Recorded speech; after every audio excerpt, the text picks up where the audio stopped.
So excited to be here. Thrilled to get to be up here with the two of you. This is going to be a really great discussion about topics that we all really care about and need to hear y'all's perspectives on. So I would like to start with you, Daniel. You were just in Ukraine on Friday. What is the situation like on the ground there? Can you tell us what's going on? Thanks very much, Marion. It's a great pleasure to be here.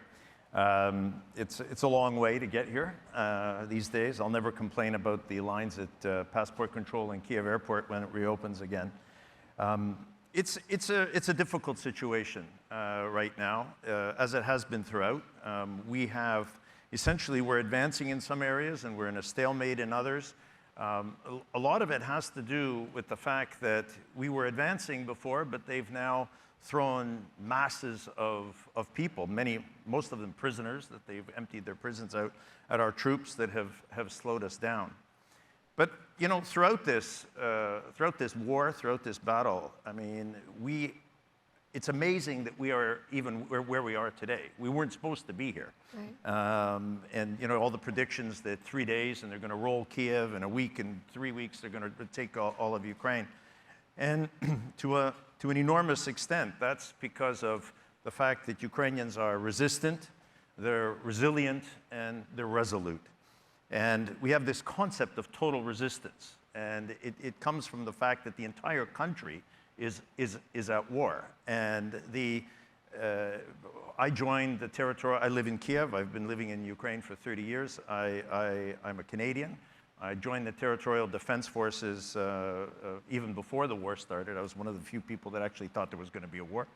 And I've been absolutely amazed at how society has come together to support not just the army, but the army supporting society. Mm-hmm. And it's been absolutely critical that this massive volunteer force that we have in the country has come together. Had we not had that very early on, we probably would have lost Kyiv because our army didn't have the logistic supply lines. I mean, I'm in the Territorial Defense Forces, which is kind of like the reserve of the army, but in a wartime situation, you get pushed to the front line. And my battalion didn't have helmets, didn't have body armor. There are people like me, like you, that are just called up and are serving to save their country. And I really would like to thank the people in this audience, and especially Ron Biscardi and Sarah Finley, who connected me with you folks. And you know, the Allocators gave their time, and I think you raised over $150,000 that I was able to go and buy helmets and body armor and some basic essentials just to equip myself and my colleagues. And I'm eternally grateful to all of you. You saved a lot of lives. I just want you to know that. Plus the humanitarian aspect of it as well. So, I mean, you know, I think that we are in a difficult situation. I think that we have now reached, I'm hoping that we have reached the tipping point with the fact that we are going to be taken off the drip feed and the life support system and finally get the weapons that we really need in order to end this war. And it really is a tribute to everybody, both in Ukraine as well as outside of Ukraine, who have really stood up for freedom. That's wonderful, and that's so nice to hear. It's horrifying, and I'm curious, you know, from your perspective, it must be hard to retain optimism necessarily, but how does this end in your view? Well, we don't have any choice. This is essentially a war of extermination. We have an enemy that is trying to wipe Ukrainians off the face of the earth. This is a genocidal terrorist attempt to take a country of 40 million people and basically rid it of the people that live there. So that really helps focus your mind, I have to tell you. And we have no choice. And we will fight, and we will fight to the end. The situation now is that we have no electricity, we have intermittent electricity, we have intermittent heat. We've had 3 air raid warnings I got on my phone app today. We were attacked last week with hypersonic missiles going after electricity grids. Putin is at war with the Ukrainian people. and the horrific atrocities that have taken place in places like Bucha, Irpin, Mykolaiv, Izium. You can go through them where women and children are being raped and murdered and tortured. I mean, we've just gone so far. We've had 13 million people displaced from their homes, 8 million of which live in the EU, 3 million have been deported into Russia, and 14,000 children have been kidnapped and are being put up for adoption with Russian families. I mean, this is horrific. And out of all of this, 90% of Ukrainians say, not 1 centimeter of land do we give them. We do not leave him on our soil because he will come back. And he will come back not just to take us, but to take EU countries, Poland, the Baltic states, and that's when American soldiers die. This is the deal of the century for NATO countries and the United States in particular. We do the fighting, we do the dying, you give us the weapons, and we defeat and weaken your enemy. And this is your enemy, because he says he's your enemy. He's out to destroy everything that we believe in and as people who love freedom and believe in freedom. And, I think that in NATO countries, the cost of supporting Ukraine is, if you take the NATO countries together, 0.01% of GDP. For Americans, for the amount of aid that they've given Ukraine, it's $14 a month. And I don't think you're going to make a better investment, frankly, than that. So I think victory actually means, from my perspective, from President Zelensky's perspective, he says, total defeat of the Russian army in Ukraine, back to our 1991 borders, to regain our sovereignty, war crimes tribunals, and reparations. For me personally, that translates as my friends come home in one piece, and I go to Crimea this summer for a holiday. Well, I hope you get that. Thank you. Can we talk to you, Peter, about your perspective? And hey, hard pivot. No, I want to hear from you as well about what you see for Ukraine's future. I know you've done a ton of kind of modeling and figuring out what the winds are saying. Can you tell us a little bit about where you think? Well, let me start by saying I didn't hear anything over here that spooks me or I disagree with at all. But looking at it from the bigger picture, just to kind of underline what's at stake here. You guys remember when that 20-mile convoy of military vehicles in the first week of the war was coming down from Belarus to Kyiv? And how on the day 4 of the war it stopped because they forgot fuel? And on day 7, all the soldiers walked back to Belarus because they also forgot food. That underlined for NATO that Russia has forgotten how to fight a war, not just from the Soviet times, but from the Tsarist times. They're relearning how to do everything from scratch. That's fact 1. Fact 2, the Russians feel that they cannot be physically secure unless they can block the territories that allow access to the heartland. They're facing a demographic collapse. They know if they don't expand militarily now, they won't be able to in the future. And those access points that they need, Ukraine isn't one of them. Ukraine is in the unfortunate position on being on the way to 2 of them. So from the Russian point of view, Ukraine is just a step. And when they are done with Ukraine, if they are successful, they will come for Estonia, Latvia, Lithuania, Poland, and Bulgaria, and Romania, excuse me, NATO countries. So we know, if they win, that the next fight will be with us. But they don't know how to fight a conventional war any longer. So the defense estimates that I have seen suggest 1,000 to 1 casualty ratios. They're doing worse than the Iraqis did in '92. But they see this as a fight for their existential survival, and they are right. So there will be a nuclear exchange. Just to underline that, if Ukraine loses, we will lose cities. And so the opportunity cost here, to put it in your parlance, wow. Never before has there been an opportunity to leverage so little to get so much. Whether or not Ukraine can win, we're going to find out this year. It's been mud season The Ukrainians can't fight a war of attrition. They don't have the numbers. They have to find a way to get a strategic advantage that allows them to go from the 2 to 3 to casualty ratio, 2 to 3 to 1, to something closer to 8 to 10. That's the only way Ukraine wins. They can't do that when they can't move, and the mud season has prevented them from moving. By the time we get to May, mud season will be over. We will probably have these main battle tanks in place, but for every battle tank that the West has committed to this point, the Russians are going to have another 5,000 men on the front. It's a classic Sparta versus Athens, and by the time we get to June, we were going to know which of those two strategies is going to be more successful. And then we will know who will win. We won't know when yet. I'm sorry, that summer vacation is probably not going to happen. You're going to be busy. I booked my flight. Yeah. You're going to find a way.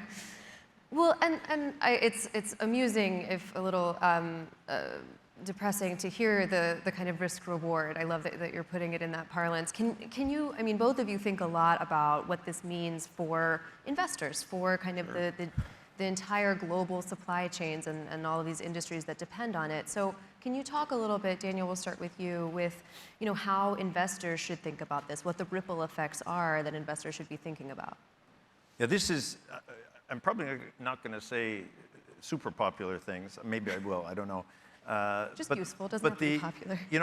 The conversations generally about Ukraine are actually conversations about Russia. Because nobody knows much about Ukraine. Nobody studied it, nobody was really interested, except for policy wonks. But I think that Ukraine right now is at the epicenter of global change.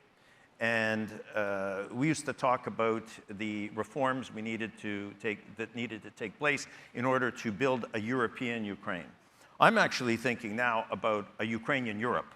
Because if Ukraine, which I never expected to have candidate member status, I never expected to see that in my lifetime, but now that's a reality and we're going to have to push that. We are also right now de facto a NATO member. We are the eastern shield of NATO. So, people saying, like Spain or Germany saying, well, we can't give you our tanks because we need them to protect our eastern border. Look at a map, okay? So I think that this is really important because when Ukraine joins the EU, the center of gravity of the EU is going to change. You're going to have a Polish-Ukrainian axis, and that's going to have profound political implications, but it's also going to have profound economic implications because we're already integrated to a very large extent. I was, for 3 years, the head of Ukraine Invest, which was the Ukrainian government's foreign investment promotion agency, and there was no bigger thankless job in the Ukrainian government from 1916 to 2019. I couldn't even get a conversation with most investors because they couldn't find Ukraine on a map of Ukraine. I think that problem's solved. On the other hand, we had, since we signed the EU-Ukraine Association Agreement, we had already integrated to such a large extent. We were already part of the European supply chain. But this is going to have global implications as well, because we're now going to, in my view, we're seeing the start of a bipolar world, where you're going to have the axis of evil, China, Russia, Iran, North Korea. India, Brazil, and Indonesia are going to have to figure out which way they're going to go. And then you have the democracies. And this is really, I think, what Ukraine has done I hope, for a lot of Western democracies is reminded everybody how important principles are. There is a cost to doing business with tyrants and autocrats. And that's something that business and financial sector people need to understand. Your supply chains, a lot of your investment strategies are you're going to toss the manual because they're going to change. We're going to have new energy. I used to wonder, what are we going to do with all the Soviet-era energy infrastructure? Well, Vladimir Putin took care of that. So we've now got to go back. We're not going to rebuild these huge power plants. We're going to go to green energy. We're going to go to something that's more local, more mobile. That's going to have an impact on Europe because we're going to be the big experimental laboratory of how you rebuild a country of 40 million people from scratch. And this is going to have global implications as well. And you're going to either be part of the China-Russia axis or part of the American-led international democratic axis. And that's maybe too stark a point, but I think that it bears thinking. I mean, the EU especially has been Putin's enabler for the last 10 years. We've been at war with Putin for 8 years now, 9 years now, since he invaded the Donbass. This is just the next iteration. During that time, the EU doubled down, especially Germany, doubled down on doing business with them, building Nord Stream 2, getting more, becoming more dependent on Russia than less dependent. All of that's gone out the window now. And I don't think, I mean, Peter knows much more about this than I do, but I don't see how you go back to doing business with an aggressive, terrorist, genocidal empire on your doorstep. And is that what you really want? So we may actually see what I call euphemistically the decolonization of Russia. If they are defeated in Ukraine, and they must be defeated in Ukraine, if there's ever going to be peace in Europe, and if they are defeated, that will create certain events inside Russia. Let's not get ourselves bent out of shape about, oh my God, we can't do that because somebody else is going to come into power. Guess what? You don't control anything that happens inside Russia, and we never have. And having we need to accept the fact that Russia may actually break apart. And we have to manage that process in a way that we take advantage of it as democracies, because our principles and our matter, they are the lifeblood of our societies. I agree with the local picture. I don't agree with the global picture. So I'm not surprised. Yeah. For Ukraine to win, Russia doesn't just have to lose its military capacity in Ukraine. It has to lose its military capacity to project power at all. And that will lead to a political shift and maybe even a regime collapse within the Russian system. But even before we get there, how can I put this most clearly? Halliburton took a moral stance on the war. Anyone who wants to put money in or do business with Russia has to consider that you are now in an ethical bucket that is closer to Attila the Hun than Halliburton. You want to talk reputational risk? You know, you want to look under the hood and look at rule of law. You want to look at corruption. You want to look at efficiency. But you've got to make it clear that you're going to go places that Nazi Germany didn't. That's what you're going to be a part of if you want to play in that field. Because of that, other companies took their moral guidance from Halliburton. And we've seen a collapse in the capacity of Western techs and capital to get into the Russian space to maintain infrastructure. Their fertilizer industry, just to pick one, was built in the 1960s. It does not work without that foreign stuff. Most of the wells that were drilled in eastern Siberia, upwards of 95% of them, were not done by the Russians. So we are seeing a not so slow motion collapse of the entire Russian industrial space. And the only thing that will fix it is if folks like you throw their own personal money into projects that Halliburton wouldn't. I don't think that's very likely. But think about what that means.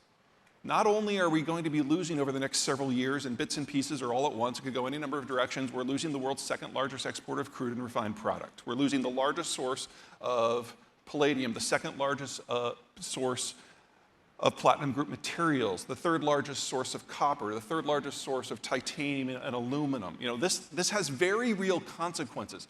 Part of the economic story that you guys have all made mad money on is since 1990, when the world all unified in the late globalization era, is we brought in huge chunks of territory that had not been economically metabolized.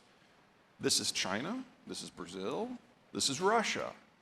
That is now all unwinding with lightning speed. And anything that requires the base materials to function, we now have to get by without less. So if you want to support an industrial and economic trend, you have to now do it with less copper and nickel and the rest. And that means, among other things, that the green transition can't happen.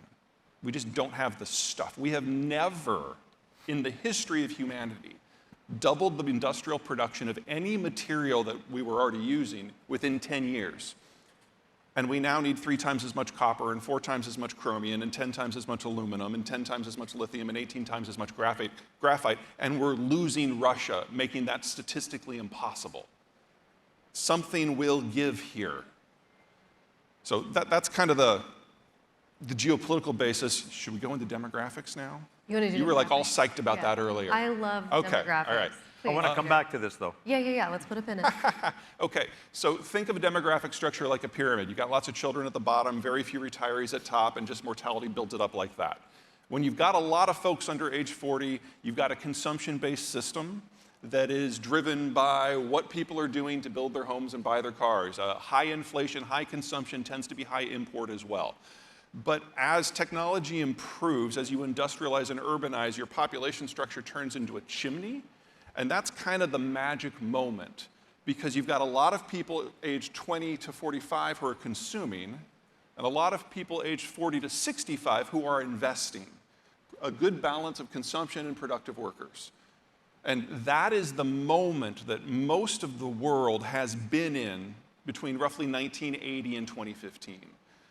But as you keep aging, you eventually open up into an inverted pyramid. And you don't go back from that, because your birth rate has now been too low for 50 years. It's not that you're running out of children. That happened 30 years ago. You are now running out of adults. That's Germany. That's China. In 20 years, that'll be India. Most of the world's advanced economic systems have aged past the point of no return. We're going through a moment in the West and in the United States where the baby boomers are finally retiring. And we've thought about that from a fiscal point of view, and that's relevant. I don't want to try to talk anyone out of that. But have you ever thought of what it means for you? Because this is the world's single largest source of capital. And on average, the world's baby boomers retired in December. We're already past the tipping point. Not tipping point in terms of recovery. We passed that as a world 30, 40 years ago. I'm talking about the availability of capital at all. We've seen the cost of capital roughly triple in the last 2 years. We're going to see that again in the next year or two. That's baked into the pie. So we're entering a world where we've got a labor shortage because boomers retiring, a capital shortage because the boomers are changing their investment portfolio. And in most parts of the world, there's not a consumption base to maintain this concept we have called globalization, because ultimately trade is about someone buying something. If you don't have a lot of people aged 20 to 45, there's not a lot of that going on. Northeast Asia and Western Europe are where these trends are most advanced, but the parts of the world where they are advancing most quickly are Russia and Ukraine. So even if we can avoid a general nuclear exchange, even if the Ukrainians continue being the David to Russia's Goliath and actually take it down, we still need a fundamentally different economic model. And the European Union is not going to be part of that. Because remember, not only do the Germans have a starkly terminal demography, they have based their entire manufacturing system on an energy provider that can no longer provide energy. There's nothing about that system that survives this decade. And that's a very different geospatial and economic system of relationships that we, at the moment, have yet to invent a theory to frame, much less come up with some sort of industrial policy, much less come up with a financial way to play with that in a world with less finance. Yeah. No pressure. Yes, please. Can I jump in? Because, I mean, I don't even know where to start. There were so many important points in there. I think that if you want job security, you want your kids to have job security, tell them to become a compliance officer. Because this is going to be the safest job in the Western world for many, many years. Because the corollary, or the add-on, the complement to defeating Russia and to containing Russia is further sanctions. And so this Attila the Hun versus Halliburton, which I just think is a great analogy, is very apt. And I think that you saw the stampede out of Russia, which still hasn't finished, is because people are worried about the reputational risk. The sanctions are designed to create ambiguity, and business is always going to take the most conservative. So we need to continue sanctioning Russia so long as it is going to be prosecuting an aggressive military political posture. But this is creating these economic issues. And back to my theory about a Ukrainian Europe. We have enormous deposits of titanium, of lithium, of uranium, of a lot of the rare earth metals, never been developed. Because the Russians and the Soviets didn't need to do that. They felt safer developing their own deposits east of the Urals. Now all of that stuff can be up for grabs. That's going to be an opportunity. you folks are like my profession. You know, lawyers and financial people always will make money when there is turbulence, whether the market's going up or the market's going down. The worst thing is when nothing's happening, because then you don't know what to do. So in this new economic age, with taking all the factors that Peter just talked about as well, there is enormous opportunity here for you in this epicenter of global change. And I think that the mindset that certainly I'm thinking about for my own clients is you need to change the way you look at things. The old way of doing business is probably not, you're probably going to get left behind at some point. And so you have to look for new opportunities. There's no roadmap. Nobody wrote a manual on what's going to happen and how to behave going forward. But I think there's one last point that I want to make. And when I set up the unit, I was involved in setting up the unit in our community, in our region of the Territorial Defense Forces. I was inspired by a ragtag group. He talked about David and Goliath.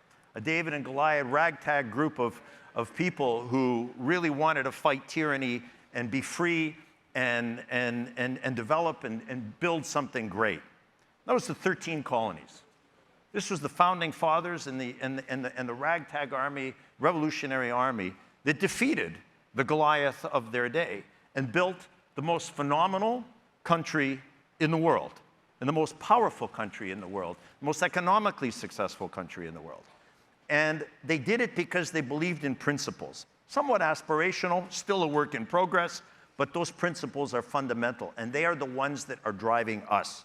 And that is the belief in freedom, the belief that people are allowed and have the right, the God-given right, to make their own choices and choose their own future. That there are things worth dying for. That it's not all like, oh my God, you know, let's think to the other side, and et cetera. There are things, there are black and white. And, you know, sometimes it's better to stand on, the Americans taught us this. It's better to stand on your feet and die a free man than to live on your knees a slave. And that's when people talk to us about negotiating a portion of our land, leaving them with parts of Ukraine, you're condemning the people in those areas I don't think you to need to worry about that slavery and anymore. slaughter. No, but talking to financial people. Yeah, I know, but back on September 1, the Germans shut off Nord Stream, you know, just before we got blown up. But the Russians said flat out, you know, your industrial base will collapse without this. By the way, the German industrial base is collapsing, so problem there. But they're like, you have a choice. We will turn this back on if you pull out of the pro-Ukraine coalition, and then you can remain modern, you just can't be Western. Or you can stick with the Ukrainians and you can be Western, but you will no longer be modern. The Germans made the decision to stick with the West in September. And so has there been hemming and hawing and normal German bitching? Yes. Democracies, they debate, maybe too long. But the point is, the hard decision in the West has already been made. So if there is going to be a Western failure in Ukraine, that's not the one I'm worried about. I hope so. I pray you're right. My biggest fear is that we get thrown under the bus, but I think the bus has left the station. I think everyone I've spoken to in the defense ministries across NATO, when that column going for Kyiv in the first week of the war, when that failed, everyone saw where this would go if Ukraine fell. So it might not be up for public discussion because it's a really dark conversation, like even by today's standards. But I think that has sunk in everywhere. I mean, think of it this way. Belgium. I apologize if you're from Belgium, but it's a useless country. It doesn't function. It doesn't have a national government worthy of the name. They got rid of all of their military equipment years ago. Freaking Belgium is trying to figure out how to buy tanks to send to Ukraine. And, you know, if a country that is more obsessed with soccer and making sure their government fails this month has made that turn back to hard security being the issue, we're good. The lines are clear. At least mentally. Yeah. Well, thank you both. This has been... I would just like to once more thank everybody in this audience for the support that you've given us, and God bless you all. It's beautiful. Thank y'all both. Okay.